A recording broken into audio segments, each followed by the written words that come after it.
Today, we're going to look at HubSpot's most recent activities and find out what we can learn from the strategies they've been taking over the course of the last 3 or 4 months or so.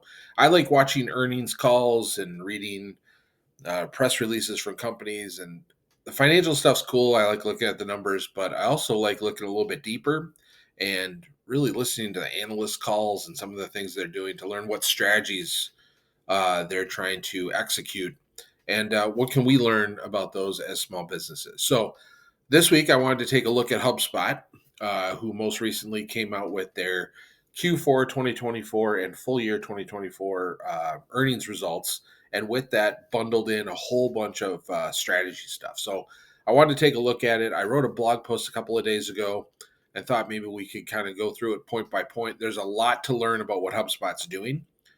So if you run a small business or you're part of a small business, um, looking at the bigger companies can yield a lot of insights on things that you might be able to replicate. So a lot of good stuff coming out of the HubSpot earnings call, and I basically broke it all down, summarized it all up, and broke it all down. At the end of the day, HubSpot's been on a roll. They had a great Q4 2024, great year in general. So it's easy to say, well, their strategies must be working. Some are and some aren't. So I think that's what it'll be kind of interesting to walk through here today. So this is a blog post. You can find it on my website if you want to go a little bit deeper in it. But at the end of the day, here's what I did. In September of 2024, HubSpot had an analyst day event where they went through an entire deck of everything that basically their strategic roadmap moving forward.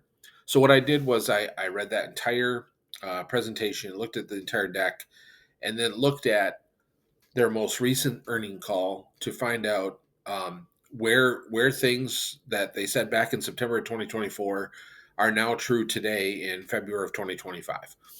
So regardless of when you're watching this, I think that the meat is what's important, regardless of the date time frame. So if you're watching this sometime in the far future, there's still a lot you can learn from what HubSpot was doing at this point. So number one, in the September Analyst Day event, they talked a ton about AI. Of course, who isn't?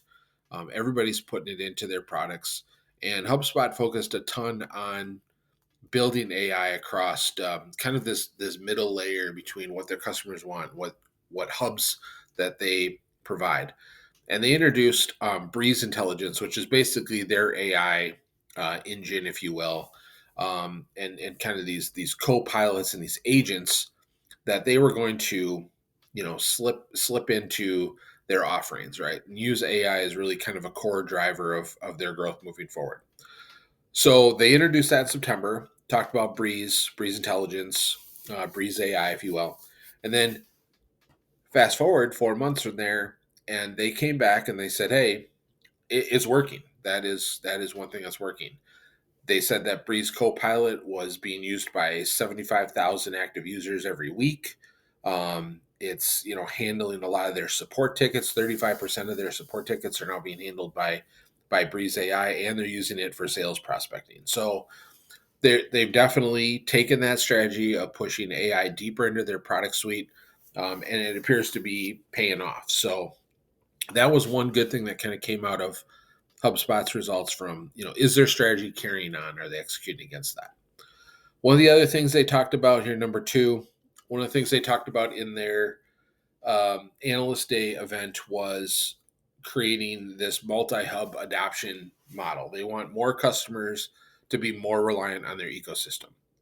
Not a big surprise, also not easy to do. And so they specifically said, hey, they were going to try to really work on smart CRM, content hub, and their engagement hubs. So getting more and more customers to use multi hubs was essentially going to make their customer base more sticky. So fast forward to 4 or 5 months later, how that's working out. Their numbers are showing that is working. 35% of their pro customers are now using 4 or more hubs inside of HubSpot. And that's up 7% year over year. So that strategy of really trying to push and upsell on specifically Content Hub, Smart CRM, and Engagement Hub It appears to be working. Also, that's making their deals larger in size. Large deals grew 21% year over year, and their customer retention is improving as well. So, getting more um, customers to use multi products inside their suite is working. And actually, they're not calling it a suite; they're calling it a platform now. HubSpot platform. So more hubs inside the platform. More products customers use, the more less likely they are to leave. That's business 101. And they've really done a good job, it appears, with this strategy, this upsell strategy on multi hubs, um, appears to be working. The third thing I want to highlight is their go-to-market strategy and their small business kind of some of the things they referenced in their September analyst day call was small businesses and the struggle they're having with small to mid-sized businesses in terms of their their intent and their purchasing power. So they were really going to focus on in September. They talked a lot about digital driven, partner driven, and sales driven models, making it easier for small businesses to get started with HubSpot and scale up quickly. Because again, it's a lot like Salesforce. A lot of us have talked about for years how Salesforce creates this environment that once you're in it, you almost can't leave because you've embedded so much of your business into it. The multi-hub expansion that HubSpot's going for here, that really speaks to that strategy. But you can't get to having a customer to get to 4 or more hubs unless they're in to begin with. So really making it super easy for small businesses to get in, get set up, and start scaling fast, they're less likely to leave, right? So what they found in Q4 and the end of 2024 was that the small to mid-sized businesses are still very value conscious. I mean, this is kind of a no-brainer. We know this, but it's just making that onboarding and upselling slower than what HubSpot was expecting, right? But what they are finding is that when they're co-selling with other partners, other companies that are embedded with inside their platform or their ecosystem, they are seeing an increase in that ability to sell. 68%, in fact, increase year over year. So they wanted to focus on digital driven, partner driven, and sales driven models, and only one of those three has really proved to be successful so far, and that's partner driven sales. So that'll be a key growth driver here moving into 2025. That was what was indicated during the earnings call that I listened to earlier this week. So basically, at the end of the day, what this means, not a big surprise. SMBs, they're worried about higher costs right now. I mean, this is true across the board. Larger companies have greater buying power. The small to mid-sized businesses, they're going to be a little bit slower. So entry level, flexible pricing. I'm actually going to talk about that a little bit later. They changed their how they're charging per seat, and so that trying to make it easier model for a small business to jump in. So okay, so lessons. I broke down some lessons of what we can learn from this. So starting with number one, start using AI now. Don't worry about how it's going to make money for you now. Um, I'm not necessarily saying that small to mid-sized businesses can embed AI into their product suites. Even just use AI. Use AI as part of your operations. Figure out how it can make you more cost efficient. But don't worry about if it's going to make money for you, because it may not. HubSpot's learning that. They're integrating AI into all their workflows, but they haven't found a way to monetize it yet. Not a really good way. They're exploring pricing models. So I would say do the same. Focus on just using AI and worry about how it's going to make money for you later. Number two, make your product ridiculously easy to use. So it's kind of speaks to the last point I was making about make it easy and flexible for a small business to get in. There should be no barriers to someone coming in and using your product. I don't have enough fingers or toes to count the times that I've seen businesses I've worked for, businesses I've followed, businesses I've been interested in buying their products or services. that have way too much friction between me and my wallet. And that is just we talk about it all the time, but nobody's doing it really well. Make it super easy. And that's what HubSpot's trying to do is they know they're less likely to leave if you can get someone that's super easy. Once you start putting data into a system, it's a lot harder to leave. So how can you do that on your side? How can you make it easy for someone to put their card number in or get on a call with one of your sales team members to make that sale, right? And there are things that you can do, right? You can offer free trials. You can give someone a login and use your product for 2 weeks. Um, make onboarding simple. Don't make people attend training calls and things like that. Find a way to build training and onboarding into your product so people can do it on demand, self serve.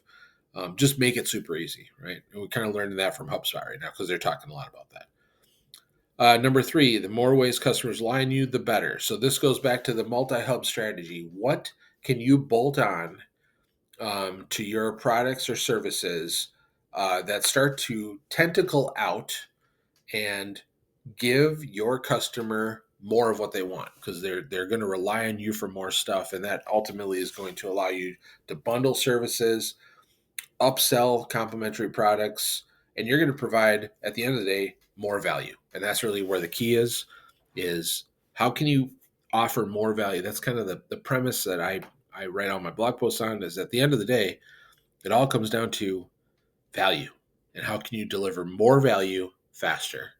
And so that would be number three is to think about that.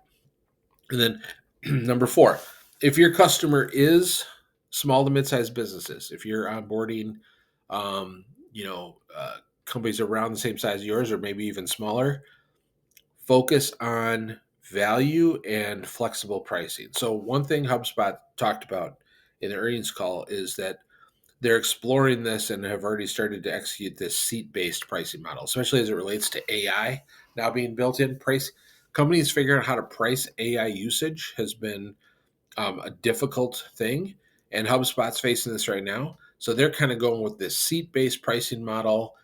They're looking at usage-based pricing model per seat, things like that. But that has already helped drive revenue growth, and so small businesses, I don't want to have to buy a package where, maybe the product or service is good for a company of 20, but I only need it for a company of two. Think about ways to make your pricing easier so that those SMBs can come in and get started faster at a lower cost and scale up. And then as they're scaling, their buying power will increase, which then, as long as they're relying on your product and you're retaining them as customers because you're offering a lot of value, they're going to buy more seat licenses. So it's kind of a no-brainer, but it's amazing how many companies miss that element of don't feel like you have to bag the entire whale right away.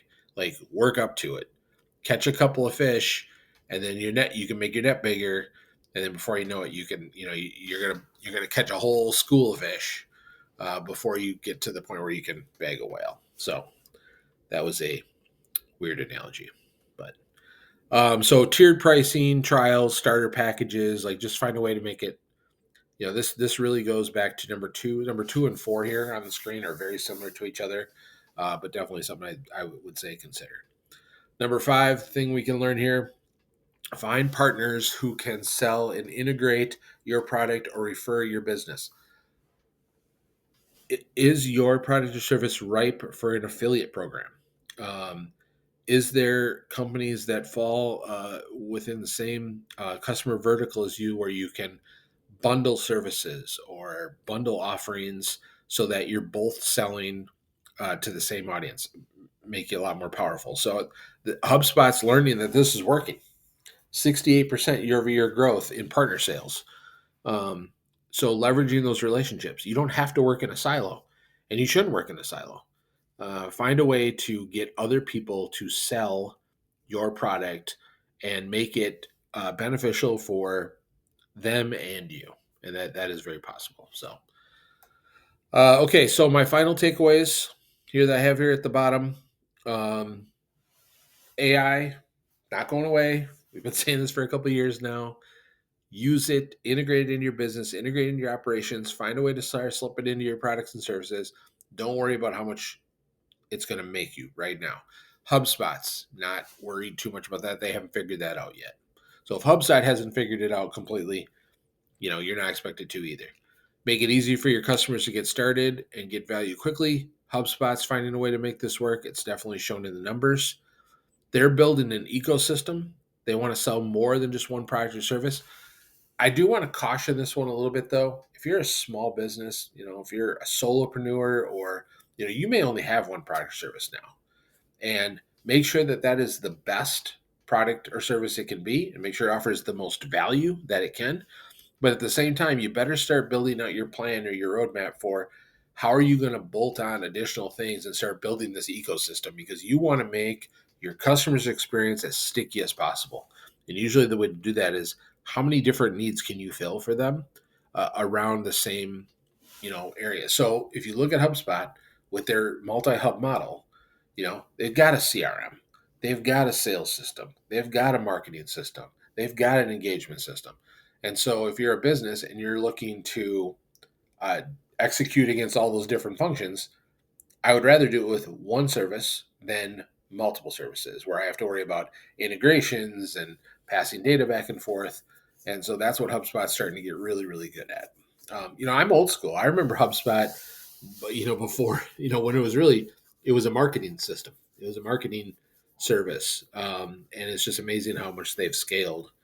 And, uh, you know, the size of their company, the growth has been unbelievable over the last 15 years.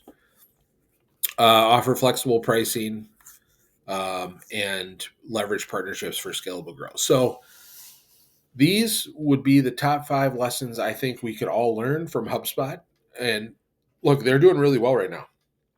The stock's up, their earnings are up, everything is green right now.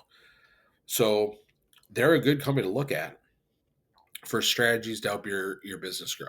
So those would be my 5 biggest takeaways from the HubSpot earnings call that they just had here in February of 2025.